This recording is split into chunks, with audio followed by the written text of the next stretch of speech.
በጋሻውን ተመልከቱ። በጋሻው እንደዛ ነው። ከጉሮሮ ለጉሮሮ ተያይዘን የታሰርኩት በእሱ ክስ ነው። እነ ታሪኩ አበራ ዛሬ ለንደን ያሉት ልብ ሰጥቷቸው ተመልሶ የሆነ ወደ አሜሪካ ሄዷል ይባላል። እነዚህ አንድ ላይ ገጥመው የገጠሙ ወጣቶች ድህነታቸው ኑሯቸውን ነው ማየት። ቤታቸው ስትሄዱ ወላጆቻቸውን ስታዩ ምን አይነት መራብ እንዳለ ታውቃላችሁ። በቃ መራብ እንዳለ እና አውደ ምሕረት ላይ የቆመ ደግሞ ይከበራል። በቃ ይከበራል።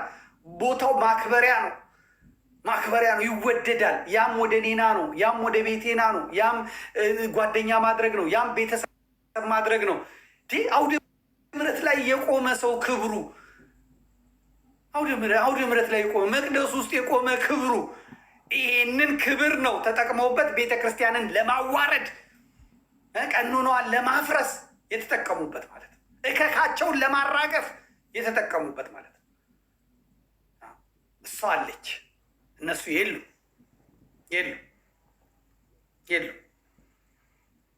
በቤተሰቦቻቸው የሚያፍሩ እንዴት በቤተ ክርስቲያን ይኮራሉ? በጋሻው ፓትርያርኩን ሰድቦ ይታሰራል። እኔና ጌቱ የሚባል ልጅ የአብ መዝሙር ቤት ባለቤት ሄድን ልንጠይቀው ማዕከላዊ። ከዛ አንዲትና ጥርሳቸው ውልቅልቅ ያለ በቃ በጣም የተጎሳቆሉ እናት እዛ ቆመዋል። ምንም አልመሰለኝም ነበር መጀመሪያ። ከዛ በጋሻው ሲመጣ ወረደባቸው። ምን ልትሰሪ መጣሽ? ምን ልታረጊ መጣሽ? አትምጪ አላልኩሽም ወይ? እንዴት ነው ሂጂ በቃ አሁን ምናምን ምንድን ነው ጌች ስለው እናቱ ናቸው አለኝ። እኔ የወለደ አንጀት ሆኖብኝ ነው እንዴት ታስረዝም ብዬ አትምጪ አላልኩሽም ወይ ሂጂ ምናምን አለ። ምንድን ናቸው ስለው በሀገራቸው ባለ ውቃቢ ናቸው። ለዚህ ጥርሳቸውን የጨረሰው ጫት ነው፣ ቡና ተላዘቅዝቀው የሚሉ ናቸው። እንደውም አንድ ቀን ቀጨኔ መድኃኔዓለም ለማስተማር ሲገባ እናትየው ደውለው ውጣ መንፈሴ ውጣ ነው የሚልህ ብለው አስወጥተውታል። ስለዚህ ይሄ ባለዛር ባለ ውቃቢ ናቸው። አያችሁ፣ ተመልከቱ።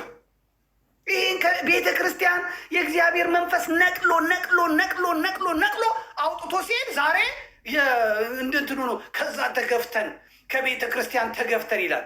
መተታም አስማተኛ የዛር ውላጅህን በአውደ ምሕረት ላይ ለማራገፍ የመጣ ቤተ ክርስቲያን ውጊያው እኮ ነው። መንፈሱ እኮ ነው ተጣልቶ ያስወጣል። ውሸት ይበል ይምጣና ዲላ ያላችሁ ሰዎች መስክሩ። ዲላ ያላችሁ ተናገሩ። የማያውቀውን እጠበው፣ የማያውቀውን አፈር ከድሜ ከደቻ ብለው። የኢትዮጵያ ቤተ ክርስቲያን አውደ ምሕረት ላይ ግን ቆሞ አይቻልም። ተዋጊው እግዚአብሔር ነው። ልትደነፋ ትችላለህ፣ መንግስትን ልትይዝ ትችላለህ። ኦቦይ ስብሐት ነጋን ይዘህ ያላሸነፍካት ቤተ ክርስቲያን አብይ አህመድንና ዳንኤል ክብረትን ይዘህ አታሸንፍም። አብይም ዳንኤልም ያልፋሉ፣ ቤተ ክርስቲያን ትኖራለች። ግራኝ አህመድ አልፏል፣ ቤተ ክርስቲያን አለች። ዮዲት ጉዲት አልፋለች፣ ቤተ ክርስቲያን አለች። ጣሊያን አልፏል፣ ቤተ ክርስቲያን አለች። ደርቡሽ አልፏል፣ ቤተ ክርስቲያን አለች። ደርግ አልፏል፣ ቤተ ክርስቲያን አለች። ወያኔ አልፏል፣ ቤተ ክርስቲያን አለች፣ ትኖራለች።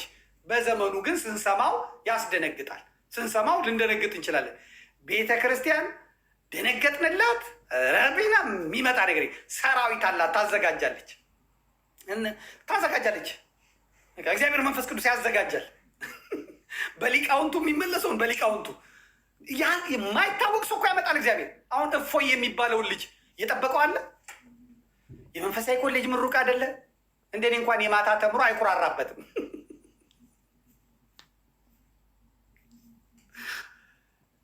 የአብነት ተማሪ አይደለም። ገዳማት የደከመ ለፋ አይደለም። በዛ ቦታ የወረደ አይደለም። በቃ ስልጤዎቹ ተበቱ፣ ኦርቶዶክሳውያኑን አፈር ከድሜ ያበሉ። ከዛ በኋላ በአስማት በምናምን ልጆቻችን እንዳይማሩ አደረጉ አለ። ገባበት። ይሄ ትክክል አይደለም አለ። መጣ ወጣ። ቲክቶክ የሚባል ፕላትፎርም መጣለት። ናግባ እስላም ይሆን ካለ አነበበ። መጣ። ይኸውን ክሬዲቱን ማን ነው የሚወስደው? ከእግዚአብሔር መንፈስ ቅዱስ በስተቀር፣ ከስላሴ በስተቀር፣ ከወላዲት አምላክ በስተቀር እፎይንና የእፎይን ሰራዊት በማስነሳት በኩል እኔ ነኝ እኮ ያስተማርኳቸው፣ የእኔ ታገሌ ልጆች ናቸው፣ ቅድስት ሥላሴ ገሌ ገሌን ያስተማርኳቸው እንዴት አይነት ጎበዝ የሚል አለ? የለም። የታወቁትን መምህራን ያስነሳል፣ መምህራን ያላቸውን። ከፈለገ ግን እግዚአብሔር ድንጋይ አስነስቶ የሚያናግር ስለሆነ አህያ የበላምን አንስቶ በእፎይ ነው ተከባብሮ የነበረውን እስላም በትዕቢታቸው እንግዲህ ስንት ዓመት መጽሐፍ ጽፈው ከ40 በላይ መጽሐፍ ጽፈው ሲዲ ምን ብለው በቲክቶኩ ያዙ ይልቀቁኝ ብለው በዩቲዩቡ ያዙ ይልቀቁኝ ብለው በሚዲያው በምኑ ያዙ ይልቀቁ ብለው መከራ መከራ ያበሉ የነበሩ ሰዎች በታቦት ላይ በጌታችን በመድኃኒታችን በኢየሱስ ክርስቶስ ላይ በእመቤታችን ላይ በቅዱሳን ላይ በገድላት ላይ በድርሳናት ላይ ቅርሻታቸውን እያቀረሹ ኑ ግጠሙን ኑ እንዲያርጉን የሚሉትን ሰዎች ራስን ዲፌንድ አድርጎ ከመጽሐፍ ቅዱስ ከምን ሳይሆን ኑ እንነጋገር ካላችሁማ ከሀዲሳችሁ ላይ ከቁርአናችሁ ላይ እንነጋገር የሚል ፈጣጣ ትውልድ መጣ። አንችልም ሲሉ ምን አደረጉ? ይያዝልን ይያዝልን፣ ነቢያችንን ክብራችሁን ነክቷል ምናምን አሉ። የኔን ጌታ የኔን አምላክ አፈር ከደቼ ሲያበላ ለእሱ ትክክል ነው። የእሱ ነቢይ ሲተችና ሲነካ ግን ትክክል አይደለም እስኪሉ ድረስ መንግስት የሚባል የለም ማለት ነው እስኪል ድረስ ጻጥ በሉ ጸጥ እንላለን፣ ከቀጠልክ እንቀጥላለን አሉና ወጣቶቹ አረሙ። አለቀ። ቤተክርስቲያን ትቀጥላለች ትቀጥላለች። እኔ ቅንጣት ያህል ስጋት ገብቶኝ አያውቅም። ቅንጣት ያህል ስጋት ነው። ይሄን አልፈን ነው እንግዲህ የመጣ ነው። ከዚያስ ቤተክርስቲያን የሆነችውን አይታል። በሞት አይደል እንደ መለሷት የሻሸመኔ ልጆች አታስታውሱም እንዴ? ኦሮሞዎቹ በቃ ቤተክርስቲያኒቷን በዚህ መልክ ነው የምንንዳት ብለው ከተነሱ በኋላ የተፈጠረውን አላያችሁ እንዴ? አላያችሁ? ቤተ መቅደሱ ፊት ለፊት ቆመው እንዴት እንደሞቱ፣ ቤተክርስቲያኑ እንዴት እንደጨፈጨፉ፣ ካህኑ እንዴት እንደተሰዋ አላያችሁም እንዴ? በመሰዋ ፊት እንዴት እንደታረዱ አላያችሁም እንዴ? በመትረየስ እንዴት በክላ እንደተረሸኑ አላያችሁም እንዴ? እነ ሽመልስ አብዲሳ እና አብይ አህመድ እነ ዳንኤል ክብረት ያደረጉትን አላያችሁም እንዴ? ቤተክርስቲያን አለች፣ ቤተክርስቲያን አለች፣ ቤተክርስቲያን አለች። ትቀጥላለች። አሁንም የሚነሳውን ኃይል እኛ ምንም አይደንቀንም። ምንም የሚመጣ ነገር የለም። አዲስ ነገር አይመጣም። አዲስ ነገር የለም። ስታላዝን ትከርማለህ፣ ስትጮህ ትከርማለህ። የምታመጣው ነገር የለም። ቤተክርስቲያን ትቀጥላለች። ፈተናው ይቀጥላል። ለቤተ ክርስቲያን ለክርስቲያን ፈተና የሌለበት ክርስትና ምኑን ክርስትናው ነው?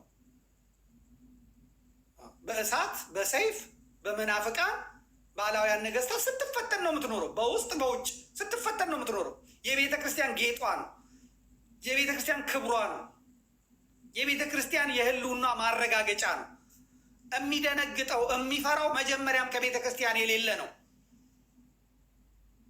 ዘመናዊ ጠንቋይ የሚቀበል ጠዋት ቤተ ክርስቲያን ማታ ጠንቋይ ቤት ሄዶ የሚሰግድ ሰው ዛሬ ጴንጤ የሆነ እስላም ሆነ ምኑ ነው የሚደንቀው?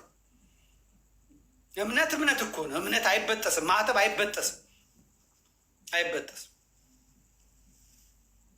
ባመንክበት ነገር ጸንተ ነው የምትኖረው።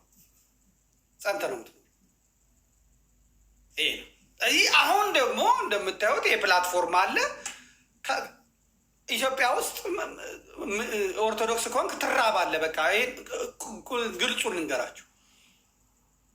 እህት አብያተ ክርስቲያናት የደረሰባት ነገር ነው። በሲስተም ነው እየተሰራ ያለው። ታክሱ ብትሉ ቀረጡ ብትሉ ኦርቶዶክሱ ላይ ጣራ ነው። ዛሬ ሁሉ ነገር የሚመቻችለት በጌታ ነኝ ያለ ሰው፣ ጴንጤ ነኝ ያለ ሰው ነው።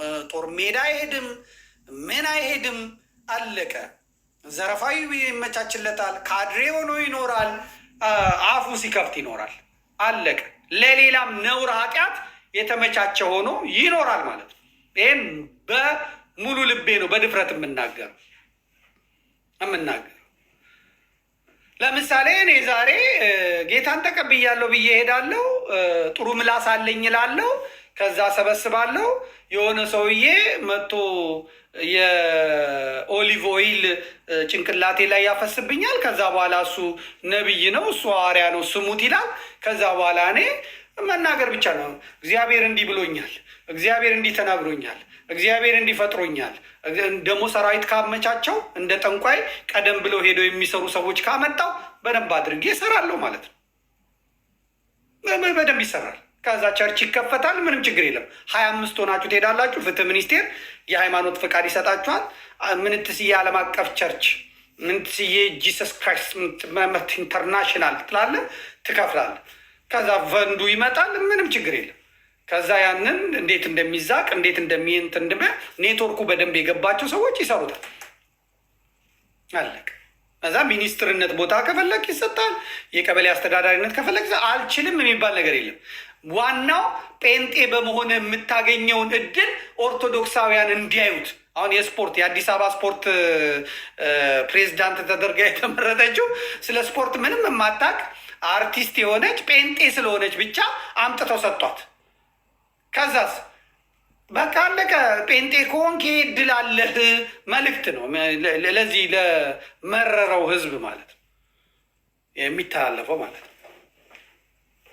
እና በውጭ ያልቻሉትን፣ በዲያቆናት ያልቻሉትን፣ በምዕመናን ያልቻሉትን፣ በመነኮሳት ያልቻሉትን፣ በካህናት ያልቻሉትን፣ በሰባኪያን ወንጌል ያልቻሉትን፣ በዘማሪያን ያልቻሉትን ያ ሁሉ ሲፈርስባቸው አሁን ደግሞ መንገዱን በሊቃነ ጳጳሳት በኩል መጥተዋል ማለት ነው።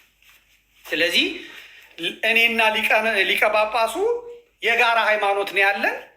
ተሰፍሮ ተቆጥሮ ለአንተ ይሄ ለእኔ ይሄ ተብሎ የተሰጠ ነገር የለም። እሱ አባቶቼ ባስተማሩት መንገድ ሲቀጥል አባቴ እለዋለሁ፣ ብፁዕ እለዋለሁ፣ ቅዱስ እለዋለሁ። እሱ አባቶቼ ባልሄዱበት መንገድ የመንደር እሳት ይዞ መጥቶ ሊቆሰቁስ ሲል ቀላውጦ የመንደር የጎረቤት አመል በቤተ ክርስቲያኔ አውደ ምሕረትና ሕዝብ ላይ ሊያደርግ ሲል ያን ጊዜ እኔም እጋፈጠዋለሁ ማለት ነው። እጋፈጠዋለሁ ማለት ነው።